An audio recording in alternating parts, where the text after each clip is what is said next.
everyone, is Carey Anderson. And anybody that doesn't know Carey, he's one of our officials out here in BC. Longtime CFL official, retired in 2015. Was the CFL supervisor currently out here in BC. And just on an aside for Carey, he's always been involved in education, even through his years in the CFL. He was still helping out with minor football, continued that, and now he helps with us, of course, as our educator for all the higher levels for university and junior football, and helps coordinate a lot of that for us. So anyway, flip it over to Carey here, and we'll get going. Carey's looking after all the safety stuff, safety aspects of the game for infractions. So here we go, Carey. Thanks, buddy. Thanks, Nigel. And thank you, everyone, for taking time out to join us on a Saturday. And special thanks to Kyle for helping me with the technical stuff, because Kyle's probably forgot more than what I've learned about doing a lot of things technical-wise. So Kyle's going to help me pilot through some of the things. I have two rules about the videos coming up. The first rule is that the videos are there for us to learn from. So please, no negative comments like, hey, buddy, was that you that missed that call? That's not what the videos are for. They're for us to learn. And the second rule is don't ask if the player in the video got suspended. Most of the plays you will see the governing leagues have reviewed the plays and they've taken the appropriate actions or have not taken the appropriate actions or have made rulings on them. So don't ask if the player got suspended, because that's not really our concern here. Our concern is to learn from the video and the stuff coming up. So Kyle, if you want to go ahead and start the PowerPoint, and then we'll throw the videos in, and you can either ask a question vocally, or if you want to use the chat to ask questions, feel free to do so. Either way, we'll try and answer your questions. And like everything else, there are no dumb questions, so feel free to ask. So I'm going to talk about player safety, specifically targeting, defenseless players, and other high hits to the head. And Nigel said I had to get it in between 45 minutes and an hour, so I'm going to be going through some of it pretty quickly to try and get as much as I can in. As per the rule book, targeting means that a player takes aim at an opponent for the purpose of attacking with forcible contact that goes beyond making a legal tackle or a legal block or playing the ball. And some of the indicators of targeting include, but are not limited to, okay, Kyle.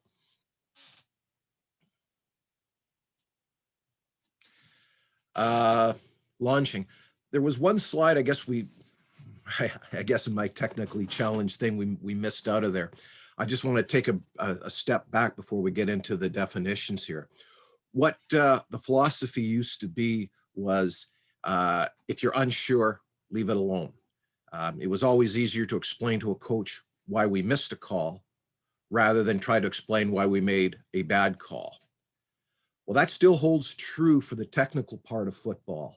You know, if you have a sweep going left and you've got a hold on the right side, you're going to use your good judgment on whether that affected the play or not, and you're going to rule whether that really was a foul or not. But when it comes to player safety, specifically targeting, because we want to protect the player, if it's one of those plays like, oh, wow, that was close, was it or wasn't it? Now it's a foul. We want to protect the player. So the philosophy has changed with player safety, and especially in the targeting portion of the rule book. If you think it's a foul, call it. So different philosophy change. Okay, the first targeting definition is a launch. And this is probably the best video clip of all of them that demonstrates targeting. This is more than just a launch. And you'll see the player on the left-hand side, right on the sideline. His feet is off the ground. He's launched himself. And Kyle's going to show the video in a few seconds. But he leaves his feet to attack the player. So ignore the commentary. If you hear commentary in the background, the CFL has a different philosophy. They still call it spearing. They have several grades of spearing. But for our purposes of amateur, this is a target. This is a launch. this is defining targeting from a lot of ways, leading with the head, using the helmet, the whole works. Okay, let her rip, Kyle. One thing with the video, guys, if it is choppy on your end, I did put the links for YouTube in the chat if you did want to open it to get a better view of it. So just keep that in mind if it's choppy for you on your end.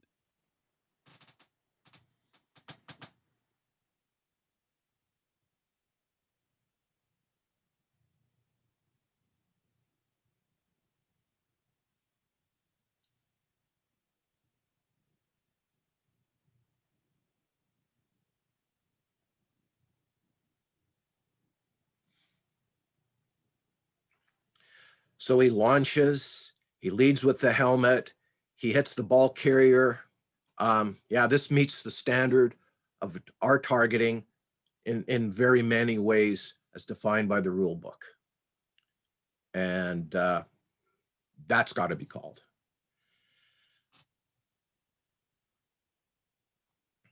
So any questions about targeting based as the definition of launching? I think that one's pretty easy. And again, it also applies to leading with the helmet, the other sections of the rule book that the rule book talks about. It meets the standard. Go to the next one. So this one's a crouch, and a crouch is followed by an upward forward thrust to attack with forcible contact at the head or neck area. The feet could be on the ground or they could be off the ground. And the video is somewhat clear. Yeah, maybe the feet are up, but if you watch where the player starts, he starts low, comes up, and makes contact to the receiver that has just received the ball.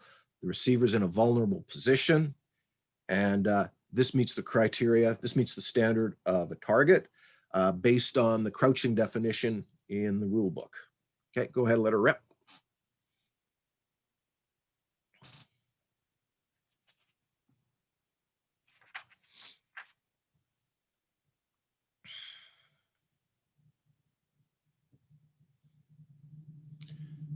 So again, the white player starts into a bit of a crouch. He comes up, he makes contact with the head area of the receiver and meets the standard for targeting based on the definition in the rule book of a target, crouching style target. Okay, next one. Leading with the helmet, shoulder, forearm, fist, hand, or elbow to attack with forcible contact at the head area. So on this particular play, watch blue number 15. His arms are actually at his side when he makes contact with the ball carrier. He doesn't try to make a form style tackle. And several coaches that have seen this video clip have told me that's not the proper form for making a tackle. He then turns and uses his shoulder to the head of the ball carrier. And by the definition, that meets the standard for targeting. The sideline view may not show it as well as the end zone view, which the field judge has an excellent view on and makes the call. But if you watch from the end zone, you'll watch the arms of blue 15. They're at his side. He makes no attempt to make a form style tackle. Instead, he uses his shoulder to contact the ball carrier in the head area.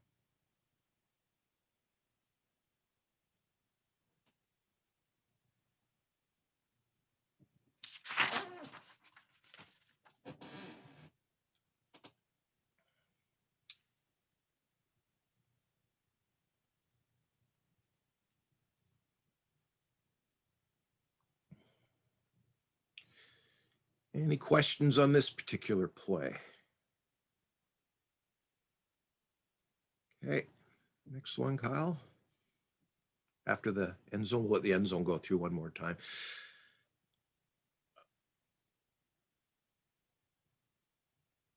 Hey, Carey, I saw there was one question there.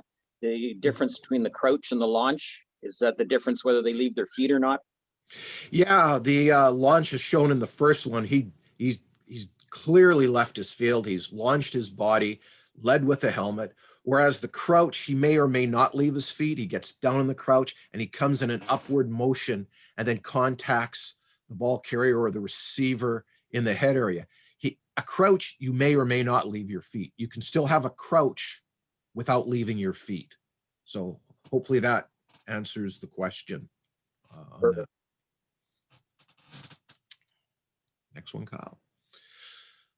Lowering the head before attacking by initiating forcible contact with the crown of the helmet. So again, this number 4 applies in the first couple of videos that we saw, the first 2 videos we saw, the crouch and the launch. Yes, Rob mentions a good comment. With the crouch or launch, there has to be a great deal of force, a forcible hit. And yes, you are correct. And on both of those ones, we've determined that that's a good forcible hit. This one here, if it's a football play and there is contact with the head, it's not a foul. And this play generated a lot of discussion, but you'll see once Kyle lets it go, the defender is making a play on the ball.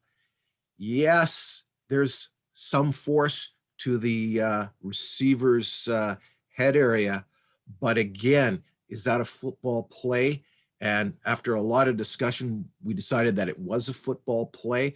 The defender's making a play on the ball. It's actually deflected, and we get an interception. So this was a correct ruling by the officials on the field to rule this as not a foul. It was a football play. The contact made by the defender to the head area of the receiver was legal.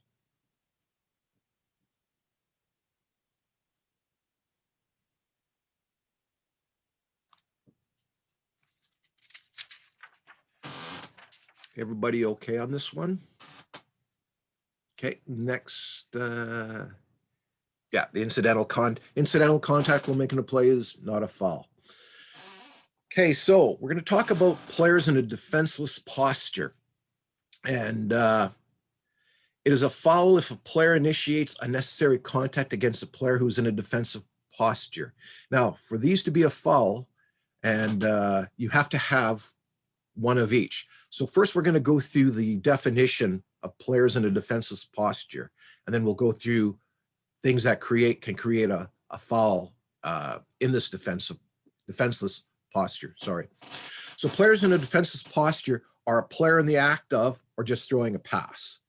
So we do have rules in play for the quarterback. We got roughing the passer. We've got hits above the head, hits below the knee. So they're basically defining the quarterback here, a player in the act of or just after throwing a pass. And that would also apply to a running back throwing a pass as well. A receiver attempting to catch a pass or who has completed a catch and has not had time to protect themselves or has not clearly become a runner. If the receiver runner is capable of avoiding or warding off impeding contact of an opponent, there would be no longer a defenseless player. By the way, these definitions are straight out of the rule book. I've copied and pasted to the slideshow straight out of the rule book. A runner already in the grasp of a tackler and whose forward progress has been stopped. A player attempting to field a kick in the air. Next slide. A player on the ground. A kicker punter during a kick or during the return. And I want to talk a little bit briefly about number 6. Just because the punter has kicked the ball and he's admiring his kick doesn't mean he's fair game. And it used to be, oh, he's fair game. He's crossed the line of scrimmage after the kick. Yes, he's dawdling. Let's plant him into the ground.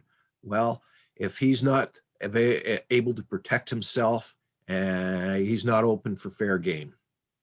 Same for a quarterback. At any time after a change of possession, if a quarterback throws an interception or there's a fumble, he's got his hands on his hips going, oh crap, I made a bad throw, does not give the defense a free license to take a shot at him. A player who receives a blindside block, and actually, Kyle, I've got this in the wrong spot. We'll come back to this video in a minute. I want to finish going through the definition. So we'll go 8, 9, go to the next slide, and then we'll come back to this video. A player who receives a blindside block when the blocker is moving towards or parallel to their own goal line and approaches the opponent from behind or from the side. And the last definition, a player who is protected from illegal crackback. Go to the next slide, then we'll come back to this still picture again.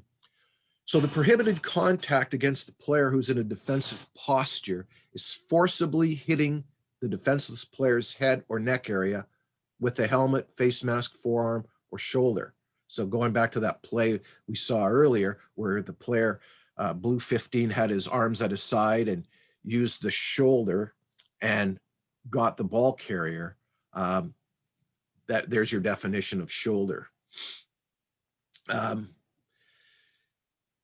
Lowering the head or making forcible contact with the top crown or forehead of the helmet against any part of the defenseless bodies. So again, defenseless player, you could have a receiver going up in a vulnerable position and the tackler hits him in the rib cage while the arms are extended and the player's in the air.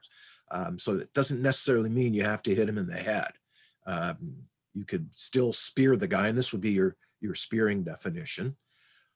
And or illegally launching into a defenseless player, as in video number 1. So go back to the previous video clip. Thanks, Kyle. So on this particular play, I was actually the supervisor at this game. And look at the official at the bottom right-hand corner. And look at the traffic he's looking through. And when Kyle eventually widens the video, you're going to see he makes a penalty call. At the time, he ruled this as a blindside block. But he reported to us, reported to me, the supervisor, that it smelled bad. He couldn't see the head contact. He felt that there could have been a targeting on it. And could we please review it on film? So after reviewing on film, we thought we probably had a targeting here. But because he wasn't certain, he called it as a blindside block and asked us to have a look at it. So again, going back to the erring on the player safety, we want to make those kind of calls. We want to get the if you think it's target, if it smells like a target, we want to call it that. Again, player safety, number 1. And again, I think this was handled quite well. He called a foul, we reviewed it, and the league reviewed it, and everything ended up turning out okay. Any questions on this one? Okay, next slide, Kyle.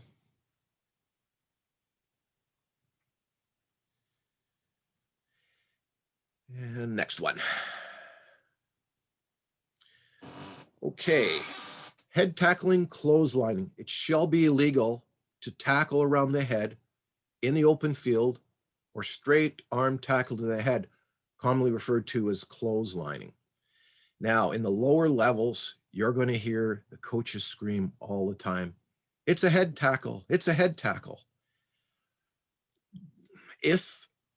Again, I'm going to go back to the coach's definition of a form tackle. If it's a form tackle where the player is being wrapped up, and sometimes that penalty, or sometimes the arms will slide up to the head area, if there's no initial force, if he's not using the head area as a primary area or an initial area, then it's really not a foul. If it slides up, makes a tackle, we've got nothing. If it slides up and he throws him by the head down, then you've got a UR. Clotheslining, quite often when you get discussions, you get deer in the headlight look from people attending the different sessions on, what are you talking about for clotheslining? And we actually found a video clip that actually shows this. Now, the referee correctly called roughing the passer. We would have been comfortable if he called it UR clotheslining. Either way, he correctly applied a UR penalty to this play, and we were okay with either interpretation. He called it roughing the passer. We're good with that. We would have gone with clotheslining as well.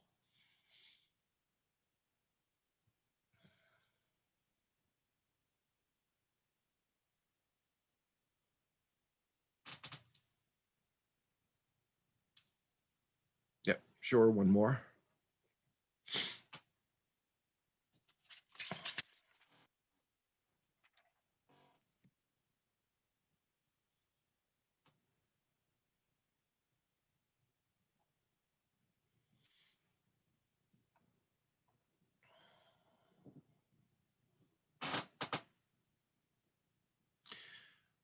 Okay.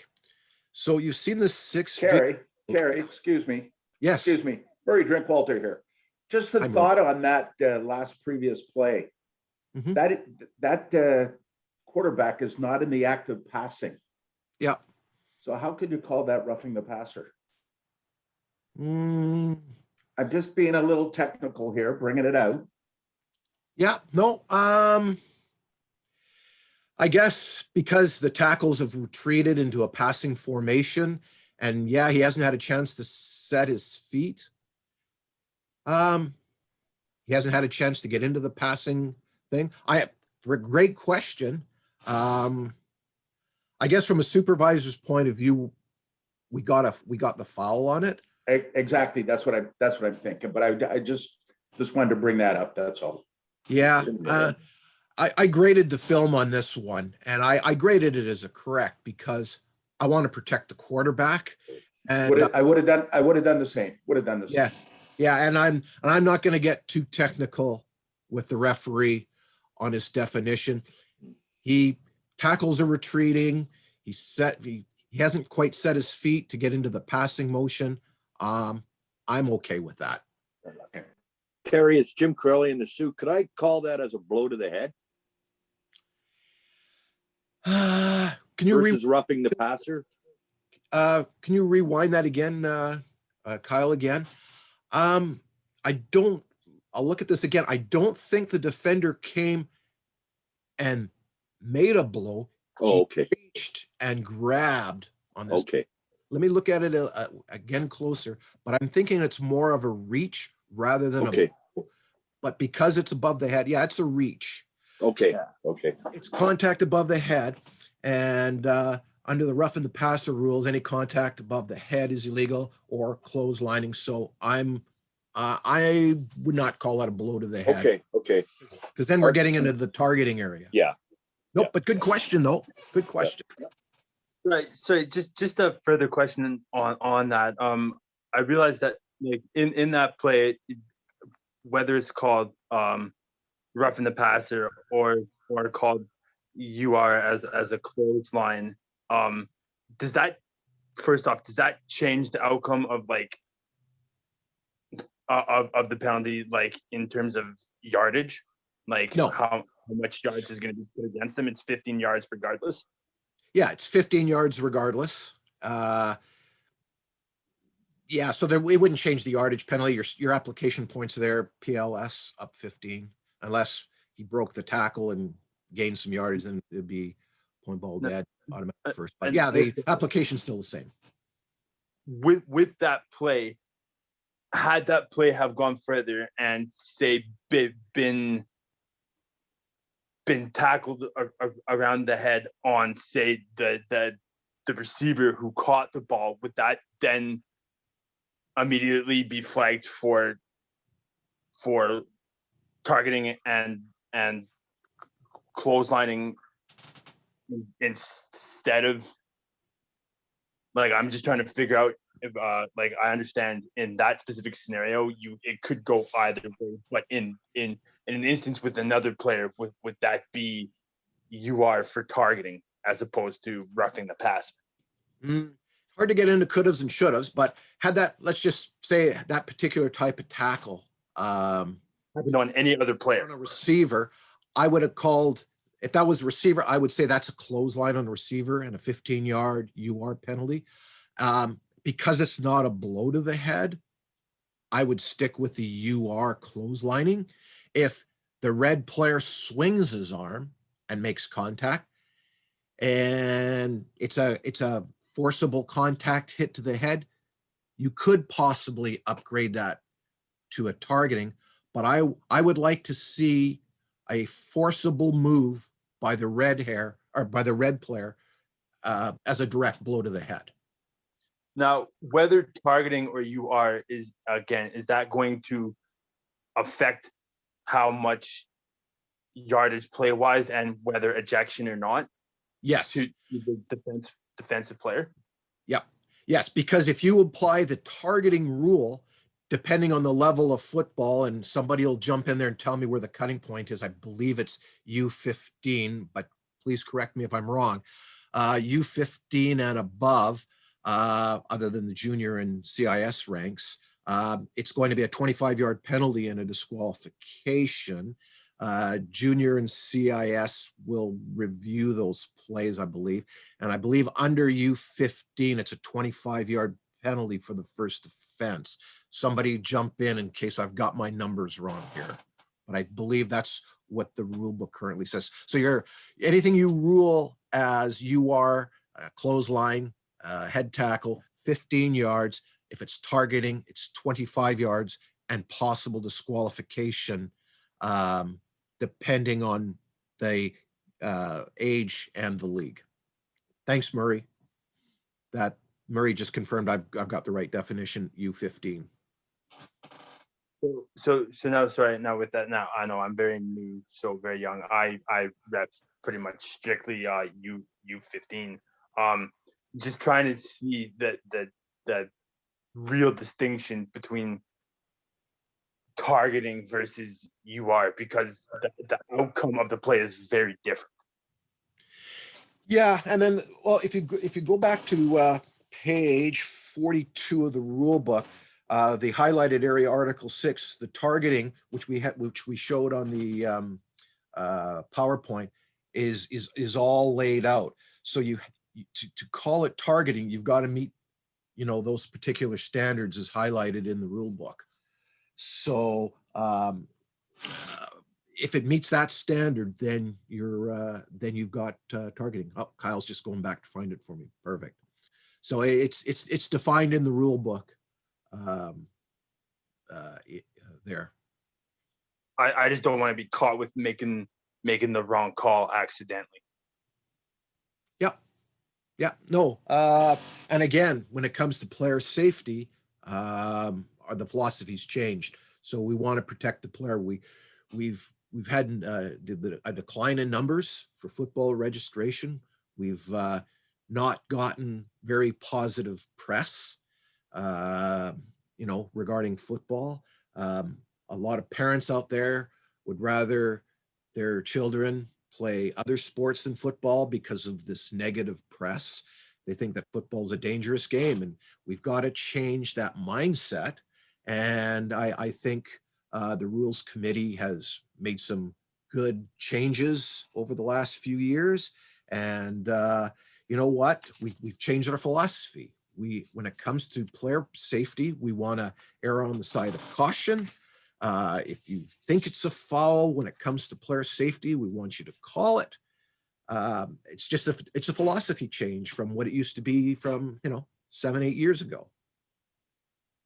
All right, thanks for the clarification, Carey. Yeah. Hey, Carey, it's Nigel here again.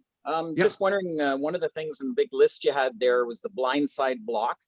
And I know we've had a lot of controversy over that one. Maybe if you could expand a little bit on that as we're going along here, because there's blindsides where the player is going and fulfills all the directions of the definition, but is hit straight on front. And people have a hard time looking at that going, well, how is that a blindside? And of course, that one looks really bad to coaches too, because it fulfills all the other directional stuff, but he's still getting hit from the front and sees the hit coming. Where are we with that one as far as, anyway, I'll let you expand on that one. Yeah, the Rules Committee this year, I think, defined it properly and made it easier to call. A player who receives a blindside block, the blocker is moving towards or parallel towards their own goal or own dead ball line. And if he blocks the defender from behind or from the side, that's penalty. There are times where the player looks up last minute and doesn't have time to defend himself. It's a last minute, and before he can raise his arms to protect himself, he gets blown up. And again, the thinking of 10 years ago where that used to be a great block, because it comes down to player safety, we have to make that call.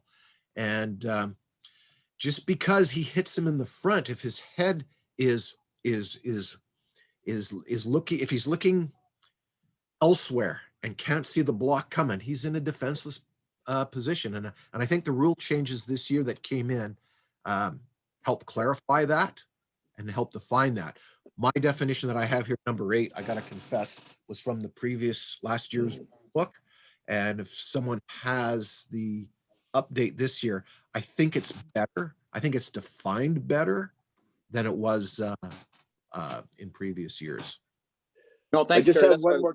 That's what I was looking for there, because I know there was always that, well, you've been privy to, and we've had all those discussions about it many times. So that's good. Carey, one quick question, because I know you want to get going. You made a statement that he didn't get his hands up to defend himself. Should it matter that he gets his hands up? Like, it could only be like a split second. He sees him at the last second. I don't see him mattering if he gets his hands up to defend himself on a blind side. See, Like here's split second. I guess maybe I was misleading on that. Yeah. I would have added sufficient to protect himself and be able to take the block. And you're right. Thanks for the correction. You may not even have enough time. You may start to raise your hands and then boom, you're blown up. But if I have time to maybe plant my feet and I see you coming, I go, okay, I can protect myself and then absorb it. But use your good judgment. And again, when in doubt, call it a foul, because we want to protect the players. But anything from the side or from behind, you're not going to see it. You're going to get blown up. That's got to be called. And use your good judgment on the ones where, did he see him? Did he? The key is, what are the actions enough to take him out of that defensive posture? So make sure it fits that definition. And when in air, call it. No, it's good. Thanks, Carey. You can continue along with the rest there. Sorry, we just kind of went on a little sidetrack there, but it was a good sidetrack. No, that was a good sidetrack, because we kind of figured we were going to get into some discussions on some of the points, because there's a lot of technical stuff and definitions, and like Murray talked about, bringing the hands up. What's the definition of being able to sufficiently protect yourself? And you know what? I think we are all going to have the basics on what our standard is, but there's all going to be like, each play is different. Did he really have enough chance to protect himself? Was he just starting to protect himself? And when in doubt, it's a foul. And that's the direction we got to go with player safety.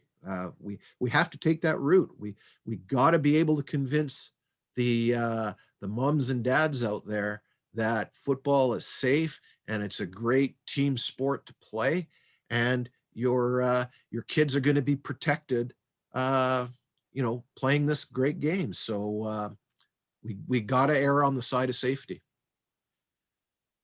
Any last questions? I see Jake's hand up.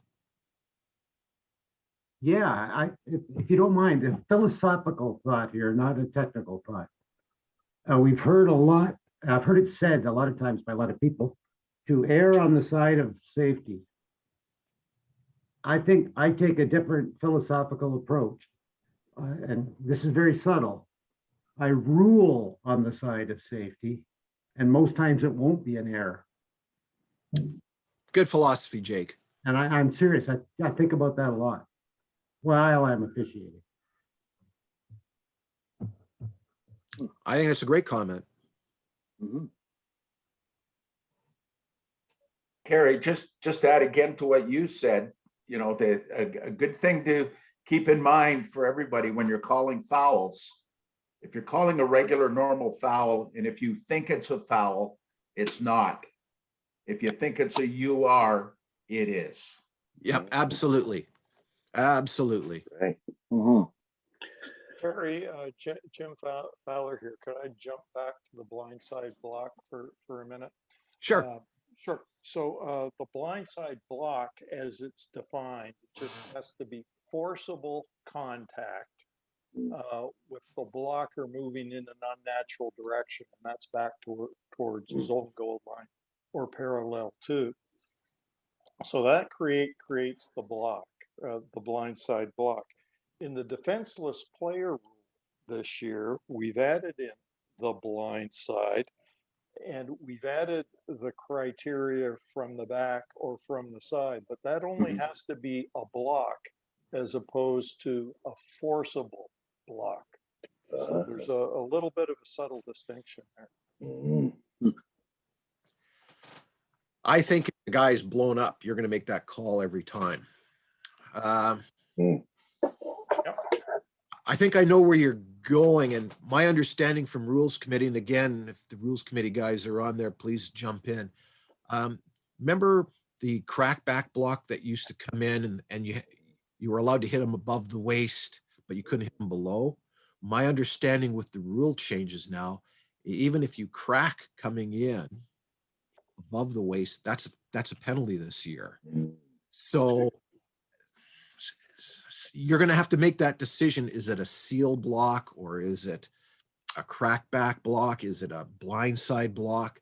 You're going to have to decide what's forcible, what's legal, and you're going to have to treat each situation as it's presented to you on the field. So you're going to have to think, hey, does this meet my criteria for a blindside? Does this meet my criteria for a crackback? Does this meet my criteria for defenseless? But I think I think Rules Committee has defined it pretty well. And I think the rule changes made this year are going to help us with those definitions.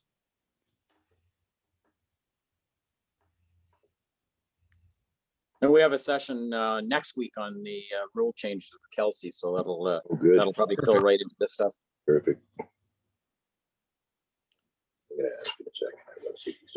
So it's Jim again from the Sioux. I have a question that I didn't hear on targeting is how many of you out there have called the offensive player, such as the running back lowering his head or the wide receiver lowering his head to make initial contact?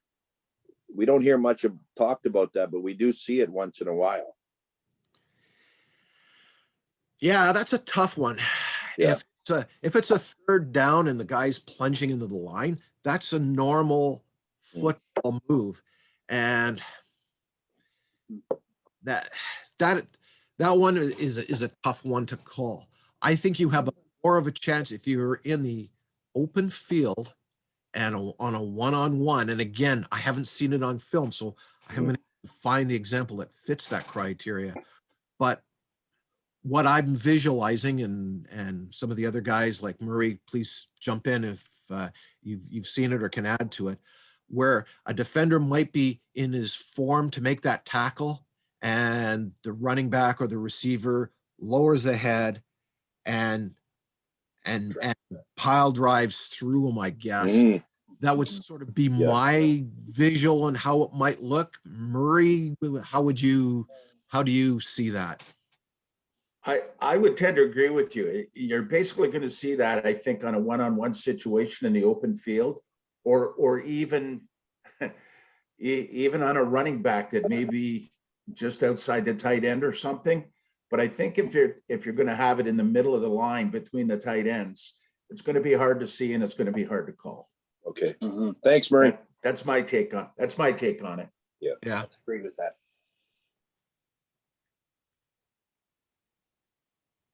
Anything else?